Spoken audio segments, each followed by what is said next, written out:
బెంగుళూరులో కూడా ఒక అతను వాట్సాప్ గ్రూప్ లో పెట్టేసి ఉమ్. మెంబర్షిప్ ఇచ్చాడు 10,000 మెంబర్షిప్ 1 month లోకి 10,000. దాంట్లో ఎన్రోల్ అయిన తర్వాత మొత్తం ఫొటోస్ వచ్చేస్తా ఉంటాయి. అట్లా 5,000 మంది ఆ గ్రూప్. మెంబర్స్ గా చేరారు. ఎంత మదవెక్కి కొట్టుకుంటున్నారో, తిట్టకూడదు కానీ ఎంత బలిసి కొట్టుకుంటున్నారో వాళ్ళు. అనకూడదు నిజంగా. అంత కోపం వస్తుంది నాకు. ఒక భార్యకి ఒక భర్త అన్నది ఎప్పుడో పోయిందమ్మా. ఆటవిక జాతిలో ఒకప్పుడు భార్యాభర్త సంబంధం ఉండేది కాదు. అడవిలో మన వాళ్ళు కందమూలాలు తిని ఆకులు అలములు కప్పుకున్న రోజుల్లో ఒక భార్య ఒక భర్త అనే రిలేషన్ లేదు. ఎవరికి ఎప్పుడు ఏది అవసరం అయితే అది వెళ్ళిపోవడమే. ఇప్పుడు నాకు ఆకలిస్తే నేను హోటల్కి వెళ్ళి తినేయడమే. అలాగా ఈవిడికి కావాలనుకుంటే ఏదో దొరికిన మగాడితో వెళ్ళిపోవడమే, వీడికి కావాలనుకుంటే దొరికిన అడదాంతో వెళ్ళిపోవడం. అలా ఉండేది ఆటవిక జాతి. ఇప్పుడు అదే మళ్ళీ మనం కల్చర్ ఎక్కడికి వెళ్తుందంటే ఆటవిక జాతిలోకి వెళ్తున్నాం.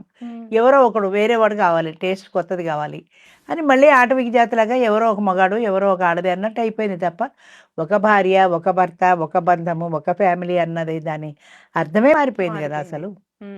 అంత ఘోరంగా తయారైపోయారు వీళ్ళందరూ. 60-70 ఏళ్ళ ఆడదని ఎవరైనా కోరుకుంటారా? నేను ఎప్పుడు అదే చెప్తాను. ఎవరికి అక్కర్లా 25-35 ఈ 10 ఏళ్లలోనే ఈ తల తిరుగుడు పనులన్నీ, ఈ దరిద్ర పనులు ఏం చేసినా ఈ 10 ఏళ్లే. 50 ఏళ్ల తర్వాత చేయమని చూద్దాం, పనికి రాదు. ఎందుకని? దానికి వయసు అయిపోయింది కాబట్టి.